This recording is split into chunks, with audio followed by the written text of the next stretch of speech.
रावी किनारे वाक़े नमक की इस फैक्ट्री में बहुत से हुनरमंद सारा दिन नमक को मुख्तलिफ शक्लों में ढालकर अपनी महारत आजमाते हैं। इस मकसद के लिए सबसे पहले नमक के बड़े टुकड़ों को काट कर छोटी डलियों में तब्दील किया जाता है।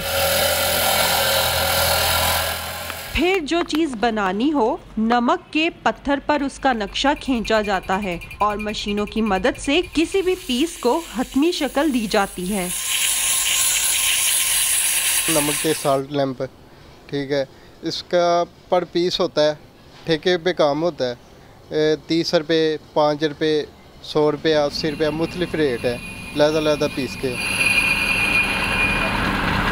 दिहाड़ी लग जाती है 3000 की, 3500 की, 1500 की, मुख्तलिफ लगती है जितने पीस हों। 8 रुपये तैयार होती है। हर जानवर बनता है इससे, ठीक है। लैंप वगैरह, टेबल लैंप आपने देखे होंगे, उससे वो भी बनते हैं। बॉल वगैरह, एग वगैरह, प्याले वगैरह, हर चीज़ बनती है इसके।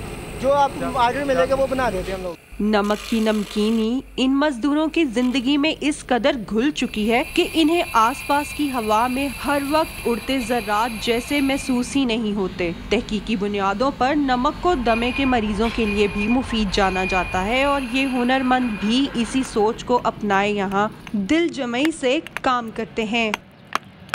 कुदरती नमक है, इसका कोई नुकसान नहीं, अंदर भी जाता है। जो ब्लड प्रेशर के मरीज़ है ना, जिनका ब्लड घटता है, उनके लिए बहुत अच्छा है। तो वैसे हमें तो अब तक कोई इसका नुकसान नहीं हुआ। अगर आँखों में भी डलता है तो ये जो आँखों में कचरा होता है ये साफ़ कर देता है।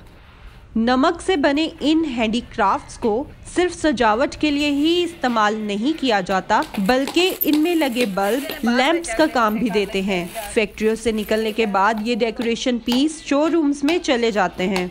लिबर्टी ख़ास ऐसी जगह है कि यहाँ पर पूरी दुनिया का कस्टमर आता है और जब वापस जाता है तो पाकिस्तानी सौगात, हैंडीक्राफ्ट्स, यानी कि ये नमक वगैरह बाहर के मुल्कों में यानी कि जाते हैं। इस्तेमा के मरीज़, साइंस के मरीज़ों के लिए, बच्चों के लिए इसका साइड इफ़ेक्ट कोई भी नहीं है। छोटा से छोटा लैंप हमारे पास 1000 रुपये का होता है, फिर वायरिंग, होल्डर, तार कंप्लीट करके यानी कि हम देते हैं। सॉल्ट के हैंडीक्राफ्ट्स पाकिस्तान से दुनिया के दीगर ममालिक बरामद किए जाते हैं, जहां ये डॉलर्स में फ़रोख्त होते हैं।